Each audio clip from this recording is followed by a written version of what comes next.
36 কোটি টাকা ব্যয়ে বাংলাদেশ রেলওয়েতে নির্মাণ করা হয়েছিল ডিজিটাল ওয়াশ প্ল্যান্ট। আমি রয়েছি সেই ডিজিটাল ওয়াশ প্ল্যান্টের ভেতরে, আপনাদেরকে দেখাতে চাই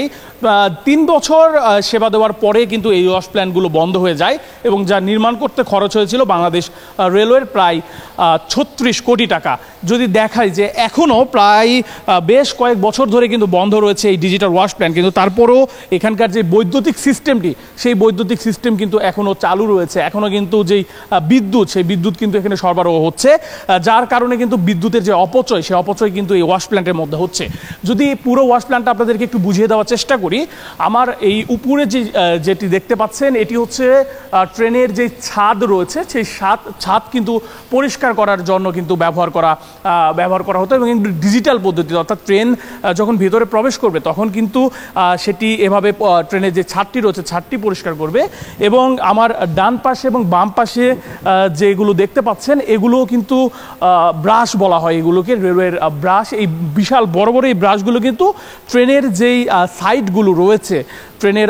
2 সাইডের অংশগুলো কিন্তু এই ব্রাশগুলো দিয়ে কিন্তু পরিষ্কার করা হতো। এবং তারপরে যদি আরেকটু সামনের দিকে আগাই,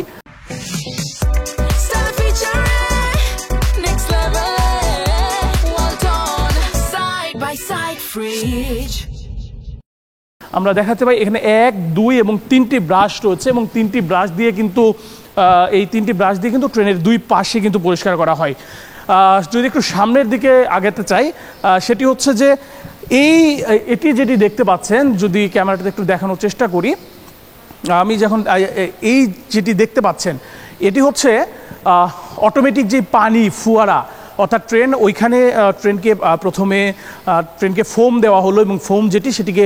ঘষা মাজা করা হলো এবং তারপরে এই ফোয়ারার মাধ্যমে কিন্তু ট্রেনে পানি পড়ে এবং ট্রেন কিন্তু পরিষ্কার এবং এটি কিন্তু স্পিডের মাধ্যমে কিন্তু ট্রেনকে একদম ক্লিন করে দেয়, একদম পরিষ্কার করে দেয়। তবে দেখতে পাচ্ছেন যে এগুলো কিন্তু প্রায় 36 কোটি টাকা ব্যয়ে নির্মাণ করা হলো, এখন কিন্তু এখানে এভাবেই পড়ে রয়েছে এবং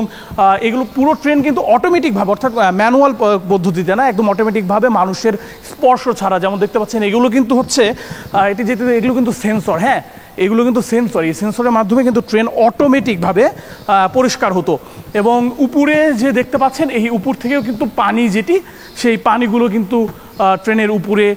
দেওয়া হতো এবং এরপরে যখন ট্রেনটি আরও সামনের দিকে এগোবে ঠিক তখন যদি একটু নিচের দিকে আপনাদের দেখানোর চেষ্টা করি, অর্থাৎ ট্রেনের উপরে এবং 2 পাশে কিন্তু পরিষ্কার হয়ে গেছে